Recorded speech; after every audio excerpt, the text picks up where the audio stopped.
안녕하세요. 김동선입니다. 3월 7일 아침 시장 하도록 하겠습니다. 지난주 금요일날 미국 시장이 상승해서 우리나라 시장도 같이 상승을 했잖아요. 근데 우리나라하고 미국의 키높이가 약간 다른 상황이 됐는데요.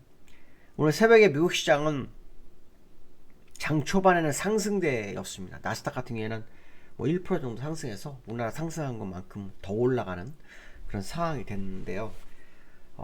장 초반에만 그랬고 장 막판으로 가면서 주가가 좀 빠지는 그런 상황이 났어요. 나스닥의 상승은 애플이 좀 주도한 모습이 있었습니다. 애플이 2% 정도 상승해서 나스닥을 좀 끌어주는 모습이었는데요. 이 애플에 대해서 골드만삭스가 그 목표치를 1199불 정도로 제시를 했죠. 제시를 했고 이것은 이제 6년 만에 긍정적인 어떤 제시였다 해가지고 시장에 환호를 했고요. 그래서 이제 이 애플이 좀 나스닥을 좀 끌어주는 그런 상황이 됐었죠. 근데 이제 시장은 그거보다 더 중요하게 보는 것 중에 하나가 뭐였냐면 국채금리였습니다. 국채금리가 약간의 4%까지 갔다가 밀렸었잖아요. 다시 또 올라가는 그런 양상의 모습이 있었고요. 이것은 다가오는 이벤트에 시장의 포인트가 맞춰주고 있는 거 아닌가 이런 생각을 해볼 수 있는데요. 그 제롬 파월이 연준 의장으로서 7일하고 8일 그러니까 오늘 밤 내일 밤 의회 증언이 있어요. 항상 의회 증언에서 어떤 발언을 하냐에 따라서 시장의 방향성을 좀 줬던 모습이 있었기 때문에 지금 그렇지 않아도 얼마 전에 그 애틀란타 연은 총재 보스틱이라는 연은 총재가 자기는 금리 인상을 0.25 정도가 적정하다 뭐 이런 얘기를 하면서 시장이 올라왔잖아요. 연준 의장이 제롬 파월은 어떤 의견을 갖는지가 상당히 중요할 것 같아요. 사실은 미국 시장은 지난달부터 인플레이션 지표가 흔들리기 시작했어요. 소비자 물가지수 흔들렸죠. 왜냐하면 6.5에서 6.4로 내려간 건 맞지만 그 전에 둔화폭이 꽤 있었어요. 그 둔화폭이 줄었고요.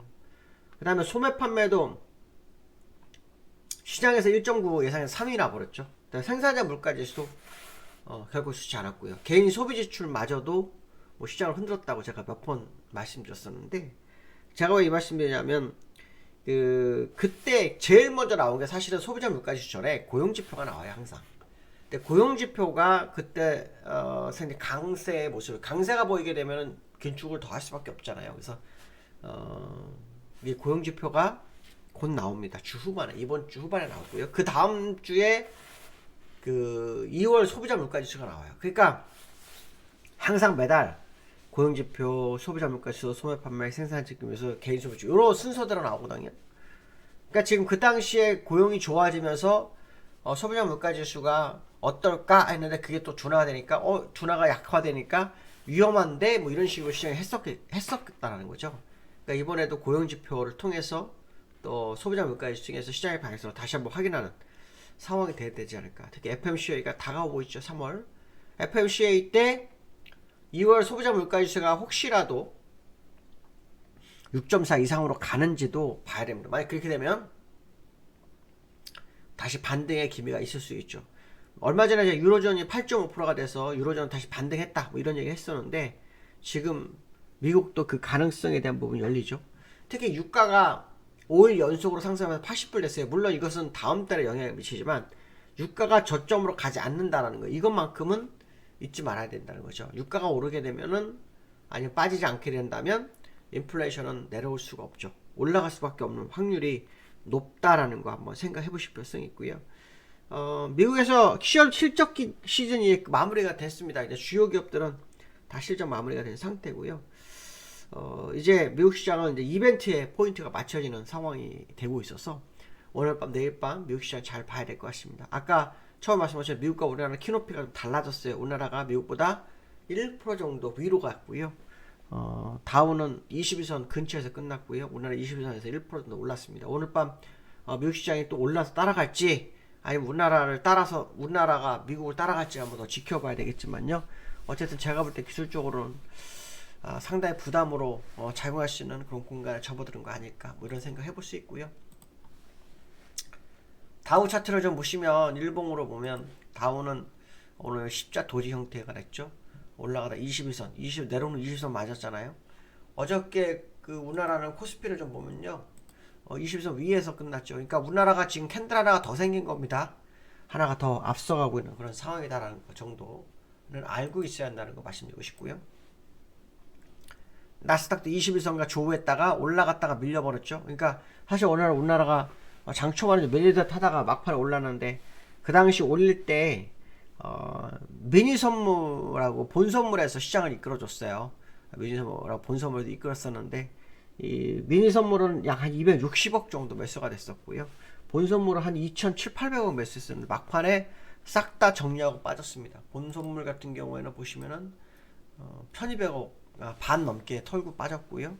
반 넘게 털고 빠진 상황이었고요. 미니 선물 같은 경우에는 미니 선물 잠깐 볼 필요성이 있죠.